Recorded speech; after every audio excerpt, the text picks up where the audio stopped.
Hey guys, welcome to Story Time, part 22, when I was a correction officer back in the 90s. Let's get into it. Okay guys, so this story time is about how I saved an inmate's life.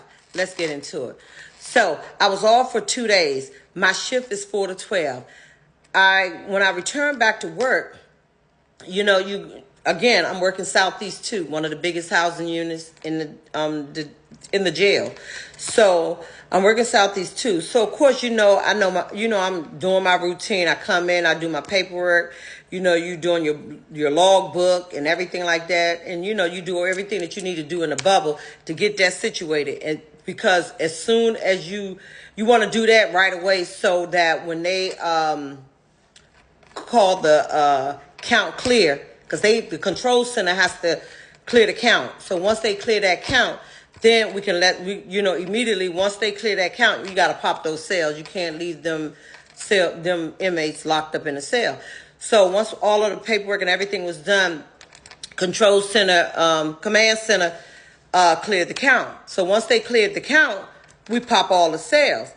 And this particular inmate came up to the bubble. He just came right up to the bubble. When I tell you, his jaw was the side, his whole side of his mouth was the size of I wouldn't say an orange, maybe the size of a lemon.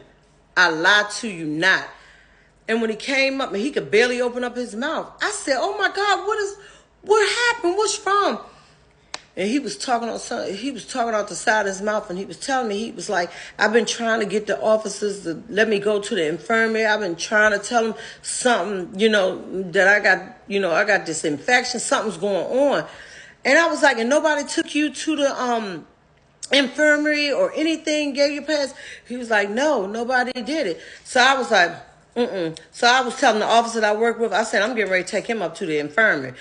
And I had first I had called up to the infirmary, and I told them, I said, "We got a guy down here in our unit in Southeast 2, and the whole side of his mouth it's swollen. It's like the size of a lemon, a golf ball or something. I don't know. It was real big, and I don't know how no officer would not take this guy to get help." So I took him up to. I said, "Come on, let's go."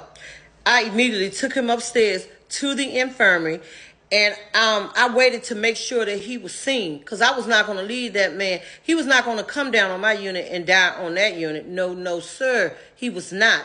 So when we got him to the infirmary and the doctor checked him out, do you know, he said, "Thank God that I brought him up there when I did." And I had explained to him, I said I was off for 2 days.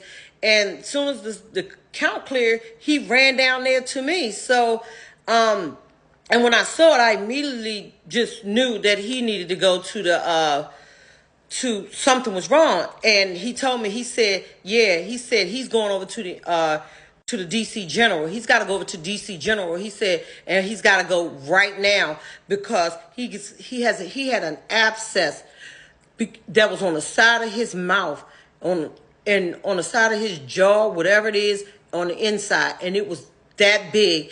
And the doctor in the infirmary said, had that bust, that's nothing but poison. Had that bust and got in his system, he would have died. Yeah, he would have died. So they took him over DC General. They took care of him, and I think he came back to the unit like later on that night. It was probably maybe like, they brought him back probably like about 9:30, 10 o'clock at night or something like that. And I remember when he came back, you could see that he had tears in his eyes. He was like, "Thank you, officer. You saved my life." Like, I'll never forget that. Like, that they told me, "You heard him. If that abscess had a bust in my mouth, I would have died."